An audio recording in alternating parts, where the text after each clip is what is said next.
তো বলছি ঠাকুরমশাই, তাহলে কি ভোগ রেডি? ভোগ রেডি। মা এই ভোগই ভেতরে খেয়েছেন, খাওয়ার পরেই সেই ভোগ গর্ভগৃহ থেকে এখানে এসছে।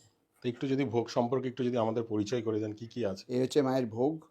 এখানে মেন যেটা, যে ছাগ বলি হয়েছে তার মাথার স্কাল, যেটা অপরিহার্য এই পুজো সম্পূর্ণ করার ক্ষেত্রে।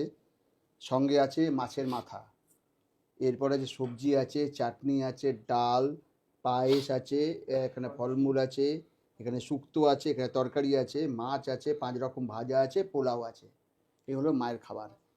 ওইদিকে আছে বাসুদেব, একদম নিরামিষ ভোগ, যেখানে মাছ মাংসহীন। এখানে কই মাছ মাকে দেওয়া হয়েছে, আঁশযুক্ত মাছ আগেই বলেছিলাম। তারপর আছে কাতলা মাছ, যে বলি হয়েছে পাঁঠা ছাগল তার মাংস, চিংড়ি মাছ, পার্শে মাছ, সবই মাকে নিবেদন করা হয়েছে। নিবেদন করার পর গর্ভগৃহ থেকে ডাইরেক্ট এখানে এসেছে। তা আপনাদের প্রত্যেক দিনই কি এরকম হয়? আমাদের যে দিন পালা থাকে মোটামুটি 120 থেকে 125 দিন, আমরা ফ্রেশ আঁশযুক্ত মাছ যা বাজারে পাই সেগুলোই মাকে নিবেদন করি। বাহ! আর এইটাই যদি সাধারণ মানুষ পেতে গেলে কি করতে হবে, তার যদি একটু উপায় বলেন। দেখুন, আমি আগেও বলেছি, এখনও বলছি, ভোগ পেতে গেলে যার যেদিন পালা সেই পালাদার সেবাতের সঙ্গে যোগাযোগ করা।